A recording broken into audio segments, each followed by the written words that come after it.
Mes salutations au peuple africain et du Liptako-Goma. Je suis Eric et là, le président de l'association panafricaine Vive l'Afrique libre et que vive le panafricanisme. Nous allons faire immersion du côté de l'AES dans sa capitale qui est le Mali. Mali, pays dirigé par le général Assimi Goïta. Au Mali, nous fêtons le premier anniversaire de la reprise de Kidal par les Fama. Kidal qui fut la ville où était organisé tout genre de trafic d'or, de pétrole, etc. Il y avait même des pipelines qui partaient du Mali jusqu'en Algérie, etc. Tous ces trafics étaient sponsorisés par la communauté internationale qui présentait toujours le Mali comme étant un pays pauvre alors qu'ils étaient en train de piller les richesses du Mali.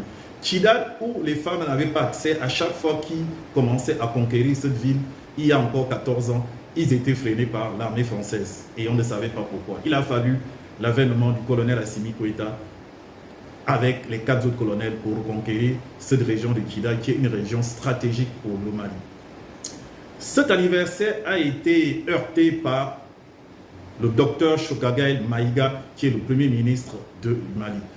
Quelqu'un pour qui j'avais beaucoup d'estime, qui a fait une sortie devant ses partisans du MCN, qui est son mouvement politique, pour critiquer, pour salir, pour fragiliser la transition, en déclarant que les élections devaient avoir lieu à partir de mars. C'est-à-dire lors des assises du Mali, il avait été dit que Assimi Goïta, à partir du mois de mars, il fallait qu'il organise des élections ou qu'il prolonge encore la transition pendant 5 ans.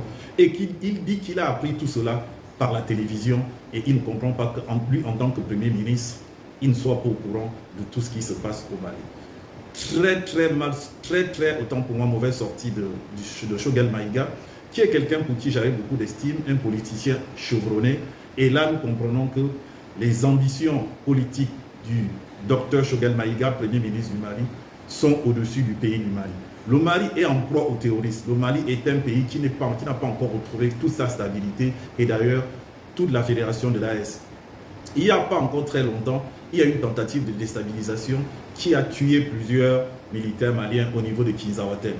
Tentative de déstabilisation orchestrée et manipulée par les Occidentaux avec l'association de l'Algérie parce que tous ces terroristes au niveau de Tizawaten, qui est la frontière entre l'Algérie et le Mali, viennent attaquer le Mali et se réfugier en Algérie. On ne comprend pas pourquoi l'Algérie ne les arrête pas et les transfère au niveau du Mali.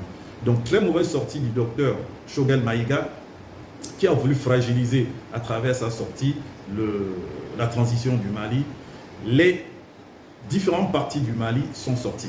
Parce que Choguel Maïga reproche aussi au président Assimi Goïta, au ministre de l'Intérieur, etc., d'avoir créé 100 nouveaux partis.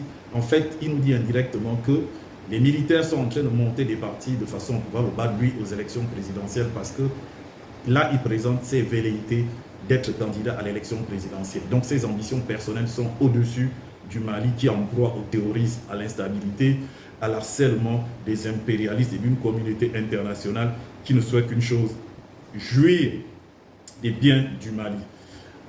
Par rapport à sa sortie, les Maliens et les différents partis sont sortis en masse pour condamner et demander la démission du docteur Choguel Maïga, Premier ministre du Mali. On dit que quand la tête est là, le genou ne porte pas le chapeau. Je vous laisse regarder le reportage à travers la télévision malienne. Moi, je vous dis au revoir, que Dieu vous bénisse depuis vos différentes positions. Vive l'Afrique libre et que vive le panafricanisme, qui est mon association de lutte contre les impérialistes.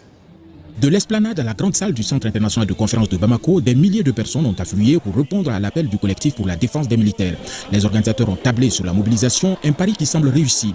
Selon le collectif, célébrer le 14 novembre, date anniversaire de la reprise de Kidal par les Fama, est un symbole de souveraineté totale et entière, mais aussi un devoir de rappel pour toutes les personnes disparues suite à l'occupation de Kidal. En ces jours où nous honorons les héros de la libération, il est crucial de nous rappeler ce qu'ils ont défendu.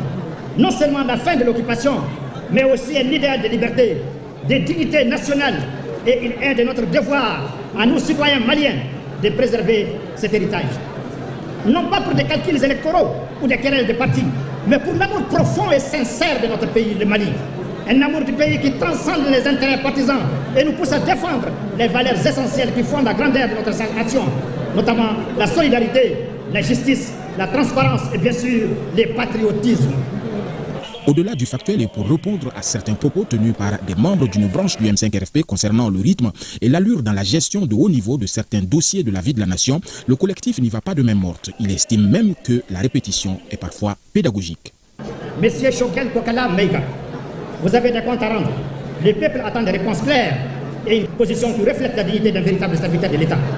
En raison de votre discours qui fragilise davantage l'unité nationale, il est intolérable que vous puissiez rester à votre poste de Premier ministre. Je répète une deuxième fois. En raison de votre discours qui fragilise davantage l'unité nationale, il est intolérable que vous puissiez rester à votre poste de Premier ministre. D'autres regroupements du même genre sont aussi organisés dans d'autres villes du pays avec le même objectif.